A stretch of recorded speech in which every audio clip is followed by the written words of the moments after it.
India மகாராஷ்டிராவில் அறுவை சிகிச்சை மூலம் பிரசவம் பார்த்தபோது மருத்துவர்கள் பெண்ணின் வயிற்றினுள்ளேயே கையுறைகளையும் காகித துடைப்பான்களையும் வைத்து தைத்த அதிர்ச்சி சம்பவம் பெரும் பரபரப்பை ஏற்படுத்தியுள்ளது. மாவட்ட அரசு மருத்துவமனையில் கடந்த ஆகஸ்ட் 1ஆம் தேதி சந்தியா சூரஜ் எனும் 19 வயது பெண்ணுக்கு அறுவை சிகிச்சை முறையில் குழந்தை பிறந்தது.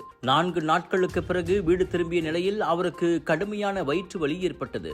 தனியார் மருத்துவமனையில் மேற்கொள்ளப்பட்ட ஸ்கேன் சோதனையில் அவரது வயிற்றில் வெளிப்பொருட்கள் இருப்பது தெரிய வந்தது.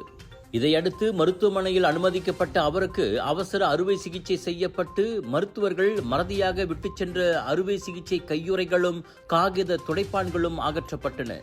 எனினும் தற்போது அப்பெண்ணின் நிலைமை கவலைக்கிடமாக உள்ளது. இதையடுத்து சம்பந்தப்பட்ட மருத்துவர் மற்றும் பணியாளர்களுக்கு நோட்டீஸ் அனுப்பப்பட்டுள்ளது. தவறு உறுதி செய்யப்பட்டால் கடும் ஒழுங்கு நடவடிக்கை எடுக்கப்படும் என சுகாதாரத்துறை உறுதியளித்துள்ளது. வரும் வழியில் பனிமழையில் உன் பார்வையில் கல்யாண மாலை வெள்ளை புறா ஒன்று